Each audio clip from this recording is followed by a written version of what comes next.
day before Gurpurnima,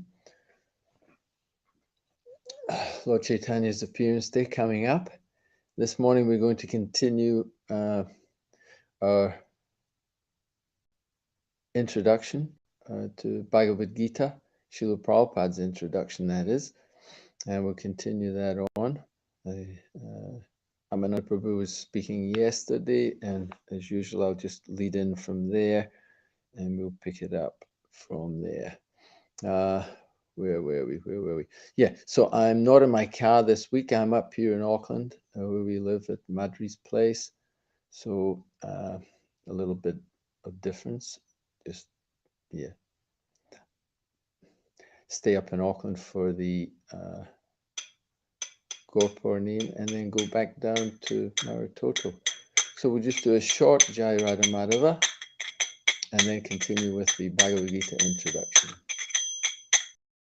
Namo Padaya Krishna Prastaya Bhutale Srimati Bhakti Vedanta Swami Iti Namine Namaste Saraswati Deve Gauravani Pracharine Nirvishesha Sunyavadi Paschacha Deshatarine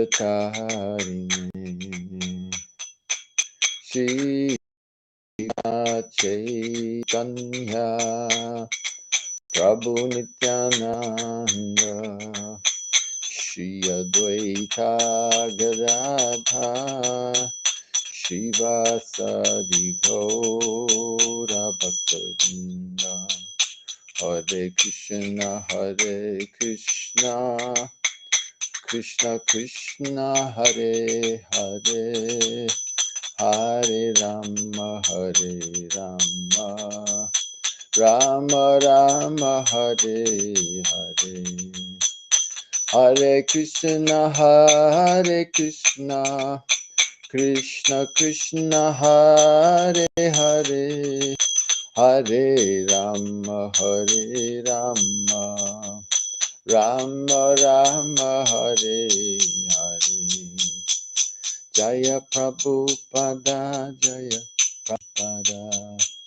Prabhupada Jaya Prabhupada Jaya Prabhupada Jaya Prabhupada Jaya Prabhupada Jaya Prabhupada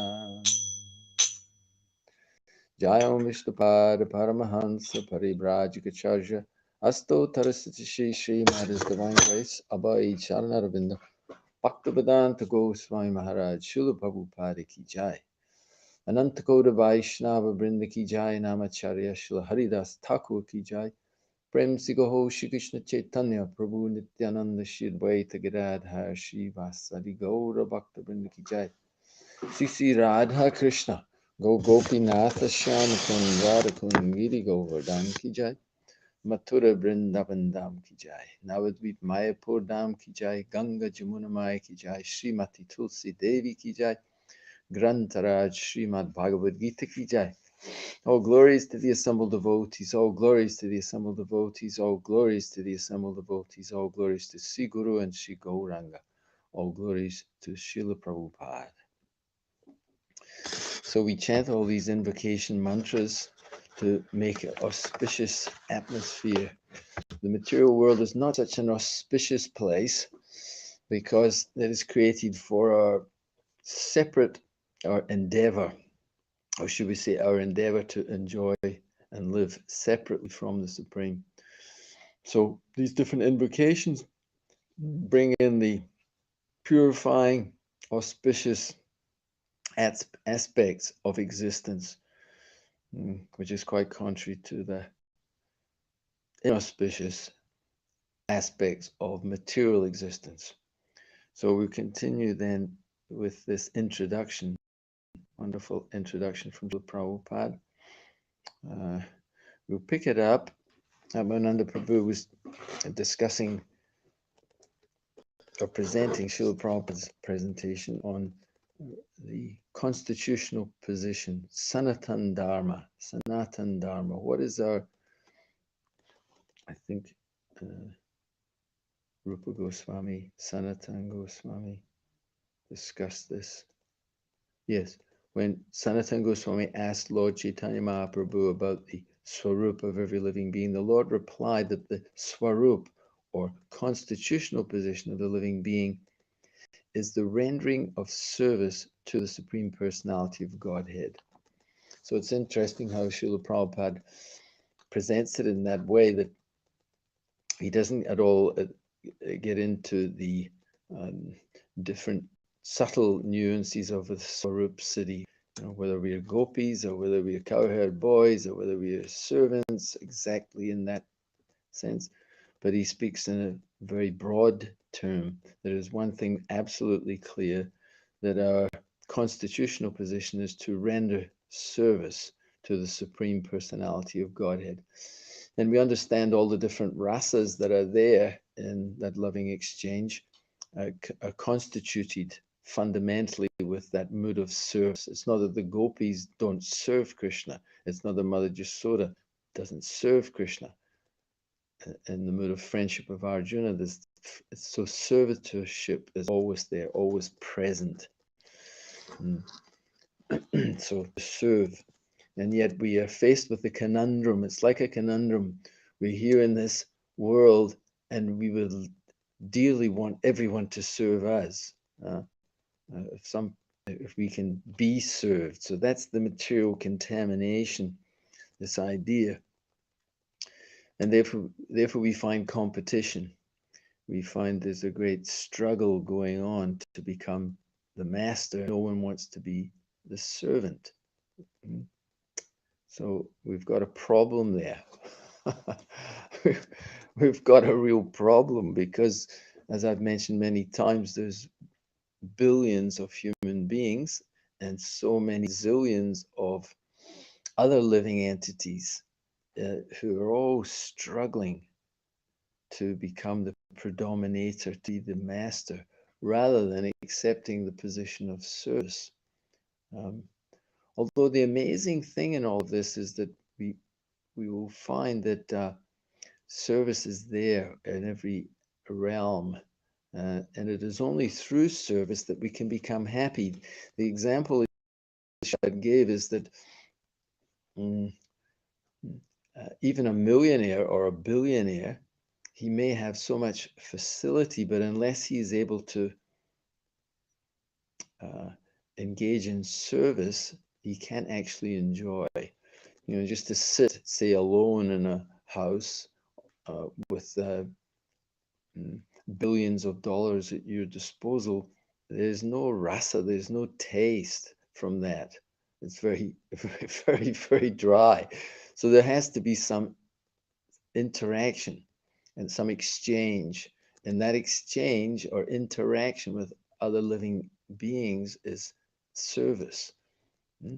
And we see that, and Srila Prabhupada is explaining that in that section that Abhinanda Prabhu dealt with fully yesterday, that A serves B and B serves C master and C serves D master and so on.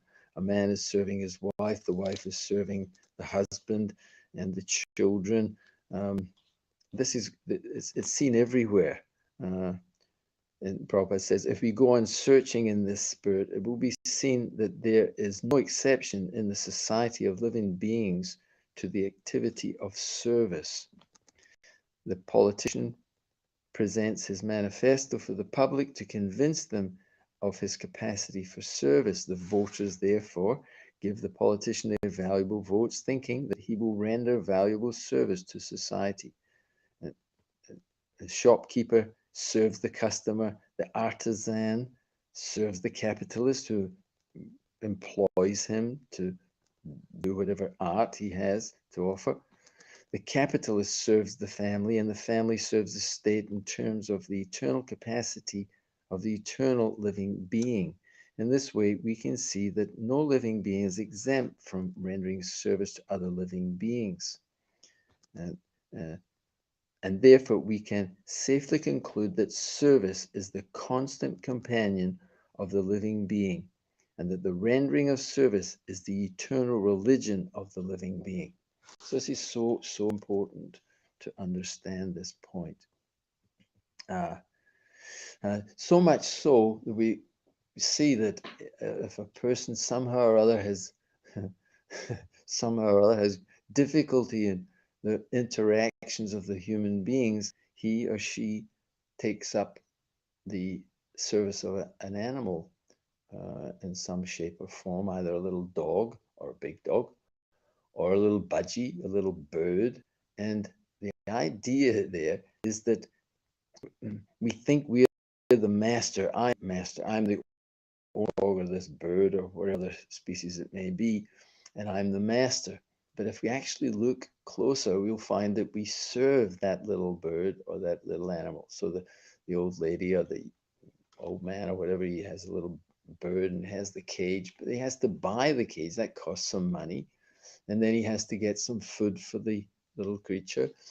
And in this way, he renders service. And the idea is why? Because he or she gains happiness. When the little bird is sitting on its perch and it's eating its bird seeds and it's chirping and it's doing its thing, and it seems happy, then the owner, the quote-unquote master, feels happy. The happiness is derived by giving pleasure to others. So that's what the idea of the service is. So it can't be escaped, and we need that. We very much desire it, to be happy, but we pose ourselves falsely as the master. So I'm going to refer to a little purport from yesterday. We were reading Prayers of Queen Kunti yesterday, and I found this purport. So we'll refer to that in a few minutes. And today we'll pick up the introduction fresh from today. For today is from ending with that last statement that we can conclude that the constant companion of the living being, and that the rendering of service is the eternal religion of the living being, that thing which cannot be separated. Continuing Srila Prabhupada's introduction. Yet man professes to belong to a particular type of faith with reference to particular time and circumstances, and thus he claims to be a Hindu, Muslim, Christian, Buddhist, or any other sect. Such designations are non-Sanatan Dharma. A Hindu may change his faith to become a Muslim, or a Muslim may change his faith to become a Hindu, or a Christian may change his faith, and so on. But in all circumstances, the change of religious faith does not affect the eternal occupation of rendering service to others. The Hindu, Muslim, or Christian, in all circumstances, is servant of someone. Thus, to profess a particular type of sect is not to profess one's Sanatan Dharma. So it's not that eternally I'm a Christian or I'm a Hindu, a Muslim, or whatever other religious denomination we may choose. That can be changed. Prabhupada is explaining that. One could profess to be of one denomination at one time, and later he changes that to another. His faith has shifted. So it's not just a particular type of faith or, quote unquote, a particular type of religion, specific sectarian concept. That is not Sanatan Dharma, what is eternally the nature of the living being. So this is Sanatan Dharma. The rendering of service is Sanatan Dharma. And then we've got to learn how to focus that rendering of service from DOG, dog, to God, God. Because why? Because that is our eternal constitutional position, that we are servants of God. Because that little dog is going to die like all of us. I'll just jump across to that part and we'll come back to this introduction. I'll just go across to this is from the first canto's 8th chapter, and it's text number 189. It's the prayers of Queen Kunti. And it connects to this discussion. The translation of the verse is Uttara said, O Lord of Lords, Lord of the universe, you are the greatest of mystics. Please protect me, for there is no one else who can save me from the clutches of death in this world of duality. So Uttara is seeing the glaring effulgence of the Brahmastra released by Ashvatthama, and she's taking shelter of the supreme protector, the supreme and greatest mystic, Lord Sri Krishna. There's no one else can save me from the clutches of death in this world of duality. So as I was mentioning, that little dog that we serve, the world of duality means that there's both matter and spirit. And due to that duality, the matter will not continue to exist. Srila Prabhupada's purport to this verse. Srila Prabhupada says this material world is the world of duality in contrast with the oneness of the absolute realm. The world of duality is composed of matter and spirit, whereas the absolute world is complete spirit without any tinge of the material qualities. In the dual world, everyone is falsely trying to become the master of the world. In the absolute world, the Lord is the absolute Lord and all others are his absolute servitors. So we're of the same nature, same quality. In the world of duality, everyone is envious of all others, and death is inevitable due to the dual existence of matter and spirit. The Lord is the only shelter of fearlessness for the surrendered soul. One cannot save himself from the cruel hands of death in the material world without having surrendered himself at the lotus feet of the Lord. So I thought that was a very nice report. Prabhupada's pointing out this aspect of the duality of the world because it is composed of both matter and spirit, whereas in the absolute world, there's no matter, there's only complete spirit without any tinge of material qualities. So this is the idea of Sanatana Dharma that come to this platform, which is free from duality. It is an eternal position, the Sanatana Dharma of the living entity. So we see how difficult that is to penetrate that world of duality. The world of duality is I am a Hindu, I am a Christian, I'm a Buddhist, I'm a Jain, I'm a so many denominations. I am a white man, black man, yellow man, brown man, a lady, a woman, a man, a child. So many upadis, identifications, and they are described as being the product of false ego, the false identity that I am this body, Tridhatuke, made of the three elements of mucus, bile, and air. Yashatma buddhi kunape Tridhatuke, Svadi kala tradishu boma ijidi, Yatirtha bhuti salile nakarichit, Janeshu abhijneshu saeva gokara. This is being described in the Srimad Bhagavatam as being less intelligent. It's not very intelligent. It's similar to a cow or an ass. Saeva gokara, the cow and the ass. They're there, and it's described that a person who identifies himself to be this body made, this inert body or this corpse-like body, the Bhagavatam says, made of mucus, bile, and air, to be the self. who assumes that Trikala, that that one's wife and family members are permanently his own. See, the wife and family members are there, and yes, there's a valid relationship in family life, but to think that this is the permanent situation is greatly foolish. It's not very intelligent. We can see that every living entity has to die, and therefore it is a temporary identification. So, and also to think one's land of birth to be worshipable, that I am of this nationality. The Vedic culture, there's no such thing as nationality. This is a modern concept.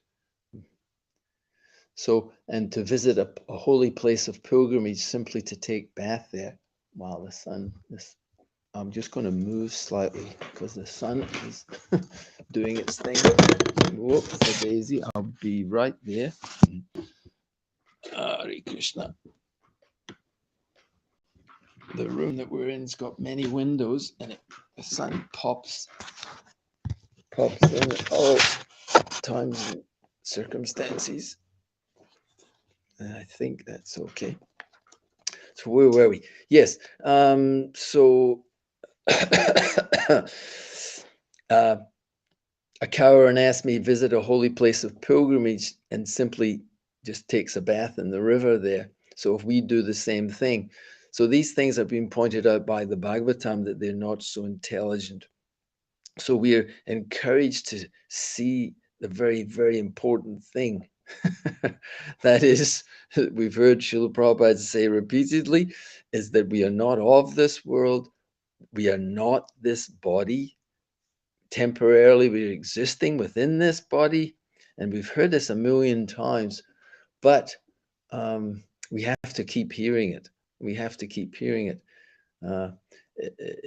In the third canto, I've mentioned this also different times. The third canto, the famous instructions of Lord Kapila Dev to his mother Devahuti, where she says it's inextricable.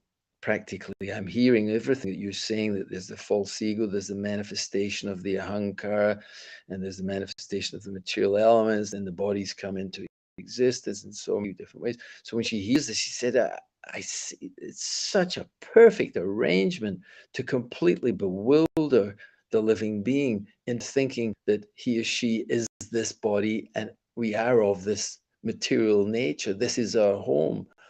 It's so how can it be just, how can we separate the soul from all of this?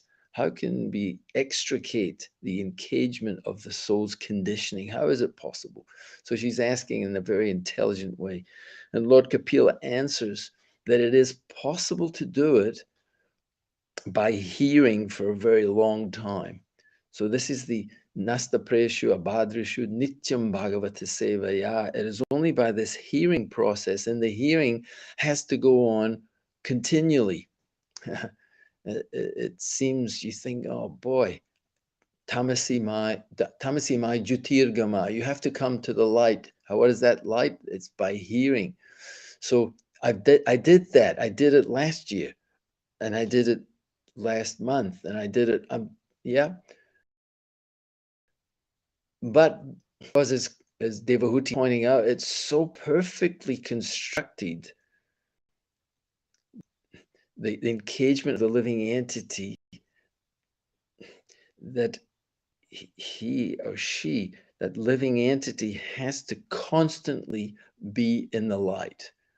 Because why? Because if we're not constantly in the light, we're constantly in darkness. That's the way it is.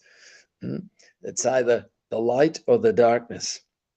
So this world of duality is filled with this difficult thing. In contrast with the oneness of the absolute realm, is composed. This world of duality is composed of matter and spirit.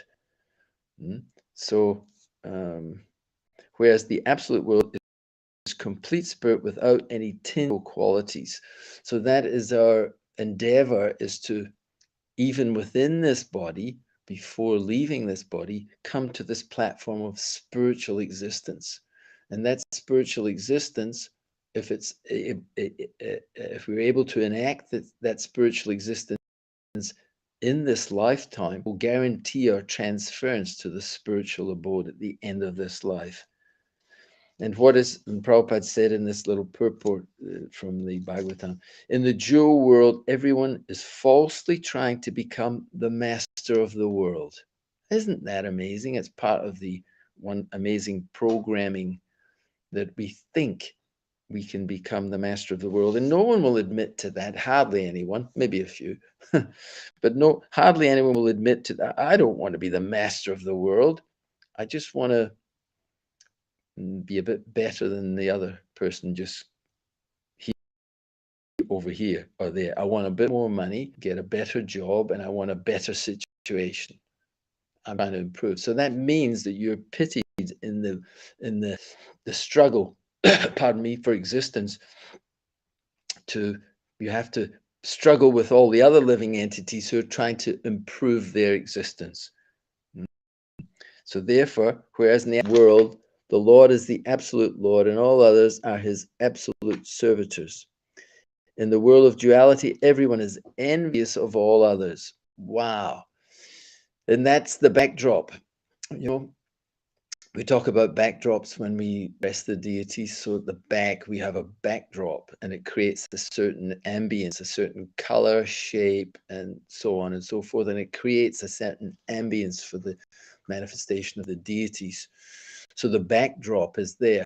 So the backdrop of the material world is envy. It permeates, it creates that whole atmosphere of envious, one struggling against the other, one person against the other person, one community against the other community. And it's a kind of tribalism, you could say. Just the whole idea actually comes all the way through that way, individually, collectively as a family, and then it becomes communities, then it becomes, again, this idea of nationalism comes in. All these different communities in this part of the planet will become known as by this denomination, this nomenclature of some kind. So this is a very competitive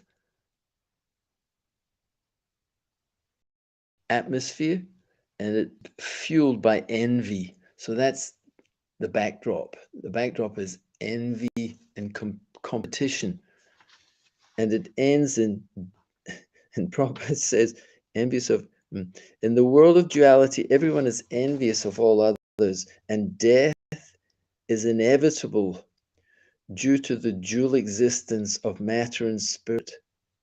So this is very clear. Again, we're not talking about some sectarian idea. When we talk about Sanatan Dharma, we're talking about something that is far beyond a sectarian concept. The eternal nature of the living being is service. And the nature of the living being is that he is eternal. And it's only due to this dual existence in the material world of spirit being encaged in matter that he or she experiences the phenomenon of death. Na Jayate mriyate vakarat chinnayam budva bhuvitavayu bhuya. Ajo nicham shashvatam para hanyate hanyamare sarire. Krishna in the Bhagavad-Gita says that this soul is never born and never dies. For the soul there is never birth nor death. Having once been, does he ever cease to be? He's eternal, ever existing and undying. He's not slain when the body is slain. When the body is slain, the living entity continues to exist. That's the whole teaching, or one of the major teachings of the Bhagavad Gita. The Lord is the only shelter of fearlessness. One can become fearless if we take shelter of the Supreme Lord, the Supreme Shelter. Katvanga Maharaj was famous in that. There's a nice verse that explains Katvanga Namaraj Rishi Kadveyatam Ihayu Sa Muhurtat Sarvam Utshrija Gatate Gatate Gatvan no, it's Gatvam Abai. Can't quite get that last. By taking shelter. Kadvanga Maharaj, when he heard that the duration of his life was only a moment longer, immediately took shelter of the supreme safety, the personality of Godhead. So this is the ability of the Lord. He's able to give shelter. The sun just drives me bonks. I'm sorry, I'm just, I got to move again. Got to move. It's quite a thing. I've got to move the whole table. We'll do it. Don't worry about it. There we go. We'll move the table that way. And we'll we'll get into the darkness, sort of, hopefully, figuratively speaking. Sorry, the sun was just starting to bonk my head. Okay, where were we? The supreme shelter. So when he heard that the duration of his life was only a moment longer, he immediately took shelter of the supreme safety, the personality of Godhead. He left aside all material things in a moment. Pardon me. So there's so many verses connect to that. That's at the beginning of the second chapter of or second canto of the Srimad Bhagavatam. And it's been spoken to give encouragement to Parikshit Maharaj, who's been told that he has 7 days to live. So Sukadev Goswami is saying that you're actually quite fortunate because you have 7 days clear understanding so you can prepare. Kadvanga Maharaj only had a moment. He had to act very quickly, but he did that. He immediately left aside all material activities and took that full shelter. And the previous verse says that what is the of a prolonged duration of life inexperienced by so many years in this world? Better a moment's full consciousness than all of a long duration of life. Why? Because that moment of full consciousness gives one a start in searching after his supreme interest. Shreyas, the ultimate benefit. So that is the what would we say, the main purpose of the human form of life is to not just get a little better job and get a little more money and gradually day by day get closer to death unknowingly, not thinking like that. That's the problem. Avaranatmika and Prachipatmika, those two energies, one is the covering potency and the other is the pulling down potency. Avaranatmika, somebody's going to think, well, which one's which? It's quite a tricky one to remember that. It's the opposite. Pulling down, I think it's Avaranatmika, Prachipatmika. There's two potencies. So one is the covering, one is the pulling down. And we become covered over in that way, and we don't realize that the duration of life that we have is simply wasted. What is the point of prolonging that life if it's no better than a cow or an ass, so to speak? So this world of duality is to be transcended. And Srila Prabhupada is explaining that our Sanatan Dharma, instead of just serving our cat or dog, serving our husband or wife, our children, our community, our our country, service to the country, these are all meritorious, isn't it? If one serves his country, it's meritorious. If one serves his wife, his husband, his children, there's no harm per se. But Prabhupada says here in his purport, we'll go back actually and pick it up there because Prabhupada's going to make a comment on this. He says, we're continuing the introduction to Bhagavad Gita. Factually, we are related to the Supreme Lord in service. The Supreme Lord is the supreme enjoyer, and we, living entities, are his servitors.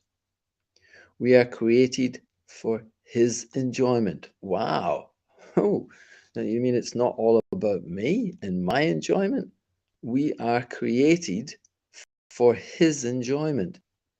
And the amazing thing is, Prabhupada goes on to say, and if we participate in that eternal enjoyment with the Supreme Personality of Godhead, we become happy. So it's, see, Krishna's not like us. It's not, he doesn't, we in the material world, we're thinking, I want the happiness. It's all about me. Krishna, he says, we are created for his enjoyment. So it's like, oh, he's the big boss. So he's just like us, only he's a big enjoyer. No, he's not just like us. It's all created for his enjoyment. But the amazing thing is that if we participate, Srila Prabhupada says, in that eternal enjoyment with the Supreme Personality of Godhead, guess what? We actually become happy.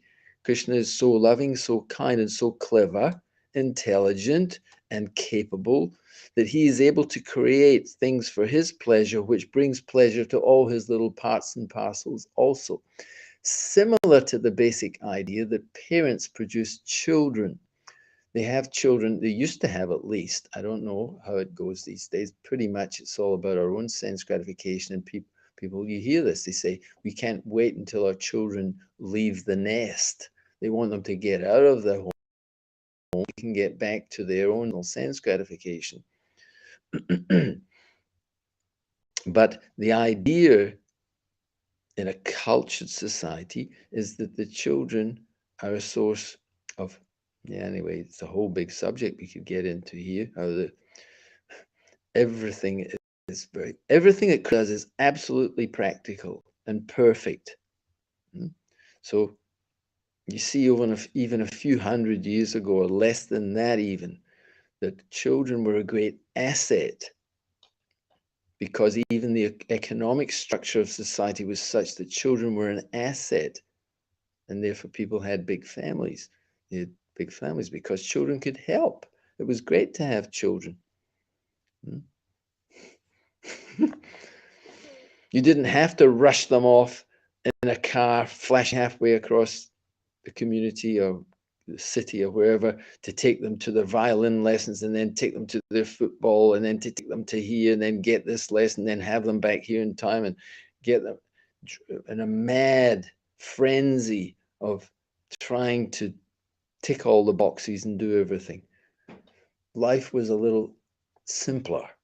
It was a little, quote unquote, slower. It's called the mode of goodness, where it was more, what would we say, more peaceful.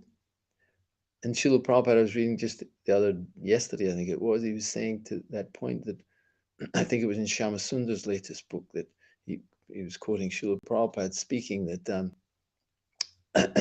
people would grow their food for 3 months of the year, intelligently utilizing their time. So the idea was to keep things very simple. And simple doesn't mean, that doesn't mean what, meager and austere. It just means simple. And Prabhupada was saying, he said, the people knew how to utilize their time, so that they would work 3 or 4 months of the year producing their food, storing it in a certain way, bottling it a certain way, whatever simple things had to be done. And they could utilize the rest of their time pretty much. You know, obviously, when you do this kind of thing, you have to spend a little time just checking that this is okay and that is okay, and preparing for the next harvest or for the next planting and so on. You have to be thinking like that. So you have to be a little attentive, but not that you're working hard like a donkey every day for the whole year. And then one could utilize one's time for higher purpose, for cultivating Krishna consciousness in so many beautiful ways. Again, Prabhupada, in his young days, they would go in the evening time after working, even there was intense working at those days. But they would go in the evening and they would hear the Krishna Katha in the form of maybe Ramayana or Mahabharata and so on. And people would do that. He said they would walk home and talk about what they'd just watched in a very real way. Not, anyway, I could talk all day on this. I better stop while I'm ahead. Yes. So, continuing, we cannot become happy otherwise. So, we are created for the Supreme Lord's enjoyment, and if we participate in that eternal enjoyment with the Supreme Personality of Godhead, we become happy. We cannot become happy otherwise. And say it again. We cannot become happy otherwise. It is not possible to be happy independently. Just as no one part of the body can be happy without cooperating with the stomach. We've got that example again that Prabhupada gave us about that. He said, if the hand takes the rasgula, you have a rasgula. And if the hand thinks, oh, I've been stuffing this into that greedy old stomach, I don't get to enjoy it. All I do is deliver it to the stomach. And so I think I'll enjoy it myself. And it squishes and tries to chew the rasgula. It gets sticky handed and doesn't get any nutrition, and it doesn't work. It is, and Prabhupada says, it is not possible for the living entity to be happy without rendering transcendental loving service unto the Supreme Lord. So we try, either we squeeze the rascula ourselves, figuratively speaking, the living being thinks, I'll just gather everything around me, all the money, all the food, all the stuff, and I'll just enjoy it myself. That doesn't work very well. So then what you think to increase your happiness, you extend it to maybe one or two other little living beings that we can enjoy it together. And that way I'll be happy. But how much we're always feeling that lack. Even we've got a wonderful husband or wife, we've got wonderful children, we've got a great cat and dog, we've got all these things, whatever it is, wherever we're rendering the service, it's never complete. Why? Because that is not our Sanatan Dharma. It's that world of duality, is matter and spirit. And in that environment, there will always be envy, and there will always be conflict, and there will always be all the stuff of the material existence. Only when we can come back to the spiritual existence par excellence, where it is full, where we're hearing regularly, we're seeing regularly, we talk, we're serving, connection with the Supreme Spirit, the Supreme Godhead, Supreme Absolute Truth, Sri Krishna, we will then be in that Prabhupada, in that other book, what does he call it? We will be once more in that atmosphere of fearlessness. One cannot save himself from the cruel hands of death in the material world without having surrendered himself at the lotus feet of the Lord. And the famous words at the end of Bhagavad-Gita, Sarvadharman Parityagya Mamikam Saranam Braja Aham Tvam Savi Papebhyo Mokshayasyami Masajaha. Abandon all types of activities, religion, and so on, and surrender unto me. I will deliver you from all sinful reactions. Do not fear. So we can take solace and take shelter of the Lord's instruction. He has the capacity to say that. I will deliver you all the sinful reactions that you're suffering, the reactions, your karmic reactions, which are pushing you on in this way. I can deliver you from all those sinful reactions if you surrender. So that is Krishna's offer. And we may be somewhat doubtful due to our polluted consciousness or our lack of Krishna consciousness, but ask ourselves, we have to constantly do that. What else is on offer? Krishna is saying this, Prabhupada speaking to us in this introduction to the Bhagavad-Gita, then Krishna will speak to us throughout the whole Bhagavad-Gita, then there's the Bhagavatam and all the acharyas, and so much they're speaking to us, and they're presenting the absolute truth in the form of these literatures. And then if we get something, we're saying, oh, should I surrender to Krishna? Then what are you going to do? Oh, should I have faith in these words? Well, if you don't have faith in these words, faith in some other words that you hear or you read. And that is the actual position. Saying, no, I'm not going to do this, or I don't think I can surrender in this way. You have to realize that it's like a double-edged sword. If you don't follow the instructions of the acharyas, then you will have to follow the instructions of somebody else. There has to be leadership. Prabhupada said like that about, I think it was in Russia at the time.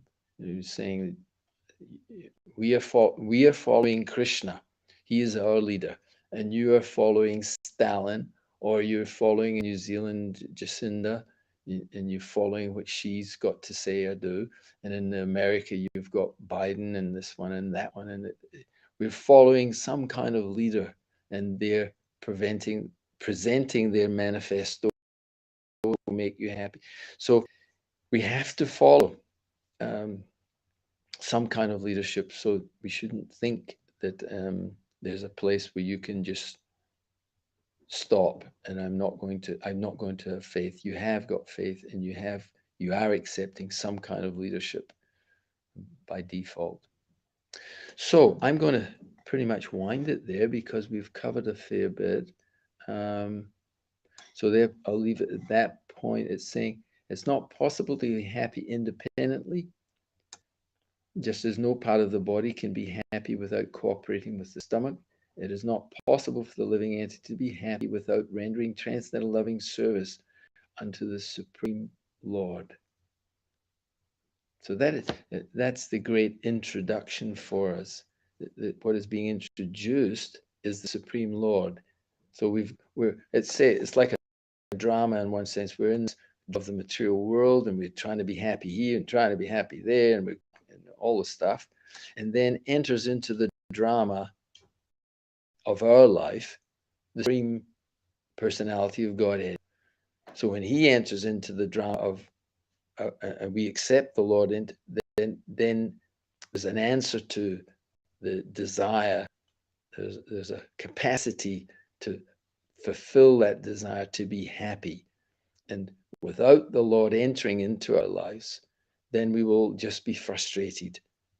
And we'll try again and again and again in so many different ways, lifetime after lifetime, trying to put the pieces together, and unsuccessfully will be the answer. So again, we are so blessed to have Srila Prabhupada introducing on behalf of the Supreme Personality of Godhead and the great teachers of this great science, that here is Krishna. Take shelter of Krishna. He's able to give us that shelter. And if we could do that and present it to the whole world, then we could have what they would term as heaven on earth. The kingdom of God can be manifest at any place and any time if we simply allow it to happen. Okay, so we'll kind of finish there. If anyone's got any, I'll press this little button again, and hopefully it'll work. It works better up here, I think, in Auckland, because there's a net connection than down where I live. So if anyone's got any, okay, so what do we got? I'm not sure who this is from. I'm just seeing something. It says, attachment to family is not recommended, yet the Battle of Kurukshetra involved genealogy and family. How much importance do we place on family commitments? So that's through on Facebook. So that's good. You can act. Yeah. It doesn't say who that is, and that's absolutely fine. So thank you so much for putting your question there. So attachment to family is not recommended. And I'm going to answer straight away by saying inordinate attachment. Now, you could look that up in the dictionary. What is inordinate? An inordinate attachment means an over-the-top, to use an over-the-top attachment. One becomes too attached to family, is not recommended. So that is the idea. to become attached to anything good is good. So if you have a good family, if you have a good husband, be attached to him. What is a good husband? Again, you've got to define all these statements. Or if you've got a good wife, should you be attached? No, you shouldn't. They're Maya. But if you actually have a good wife, now what is a good wife? She cooks me lots of cream buns and all that. That's a good wife. Well, kind of good, but not absolutely good. So we want an absolutely good wife. So again, what's an absolutely good wife? That is a good wife who is always busy in the activities of Krishna consciousness, supporting and helping in so many ways. So um, Bhaktivinoda Thakur, our grandfather, our great great grandfather, depending on who we are and where we are in this line, then he was a wonderful example. He said, everything, when I see the arti ceremony going on in my home and the beautiful preparations are offered to the Lord, my home is transformed into Vaikuntha. So again, we cannot imitate, but if we follow in the footsteps, and Srila Prabhupada was so desirous of having his grihastas. He was so pleased by them. He sent 6 people to open Krishna consciousness in the United Kingdom, where his Guru Maharaj Bhaktisiddhanta Saraswati sent sannyasis to London, and they returned without a lot of success. There was not a lot of transformation. 1 or 2 people were sort of interested. Prabhupada sent Grihastha couples, 3 Grihastha couples to London to establish Krishna consciousness. And he was so pleased and happy that they transformed the whole of London. I was just reading that last night in Shamasundar's book. Prabhupada was invited to come for the, I think it was the 3rd or 4th Rath Yatra, maybe it was the 5th even. And the Rath Yatra, the chariot was placed in Trafalgar Square next to Nelson's column, a huge 170-foot column of Nelson, and alongside was the Juggernaut of Jagannath. So Prabhupada took over London, and it was there in the main morning papers that Nelson is challenged by the Juggernaut of the Hare Krishna, like that. So Prabhupada was so, the attachment to family is so important to show the example for the people of the world. No, hardly anyone. There's only a few people. Even sannyas is not recommended in this age, and therefore family life is 99.9%, which means 100% practically, let's say, our families. So attachment to family is really, really important. But the important factor of that is for the husband to take good association to learn how to become a first-class man. And it may take time. We can't immediately become first class. It may take time. It will take time. And for the woman to learn from those ladies and women who have learned how to become expert in family life, how to work with their husband in a way which is not in conflict. It's a great science. Everything is scientific. The whole living in this world is a great science. How to get your own needs met as a woman or as a man at the same time, trying to realize that you're not living in a vacuum and it's not all about just you.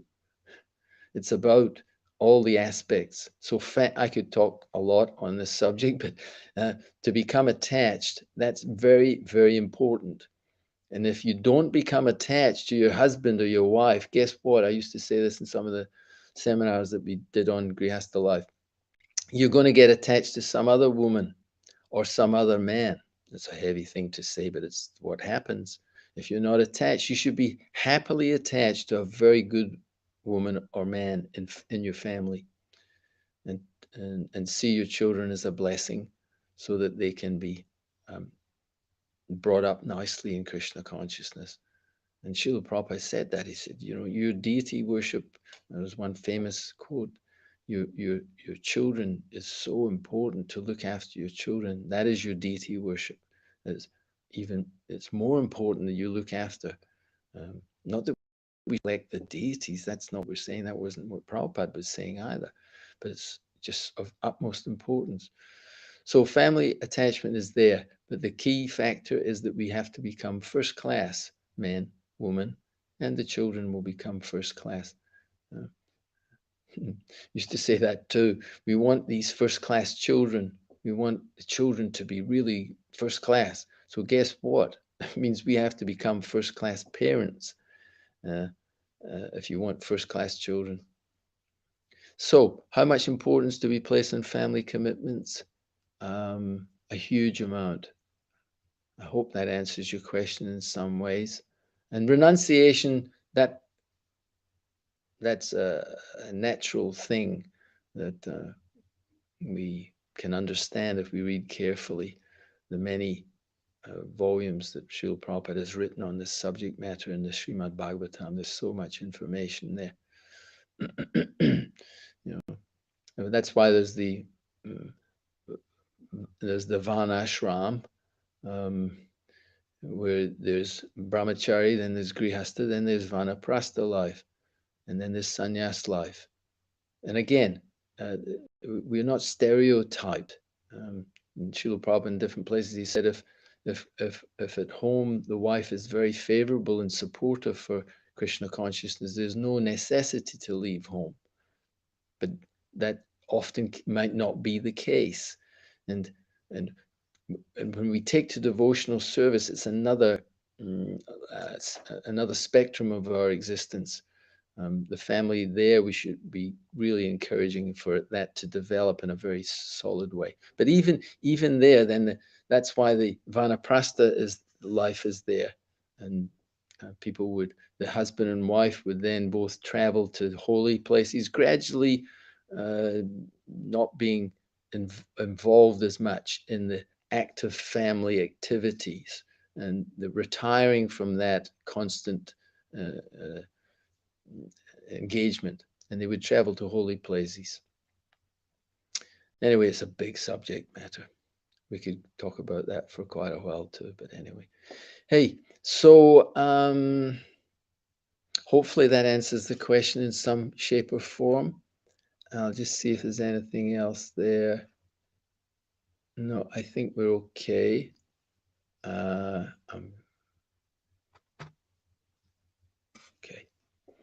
Okay, so we'll finish at that point. I thank you for joining us for this continued introduction. It's just a wonderful introduction. Prabhupada covers everything, and he's covering all the little arguments that we may have, that our mind would have, a person may have to, entering into the Bhagavad Gita. So Srila Prabhupada's trying to really cover all the bases and show how Bhagavad Gita is the best literature. It covers everything. It will give you everything. Please read this Bhagavad Gita and be blessed by the Bhagavad Gita.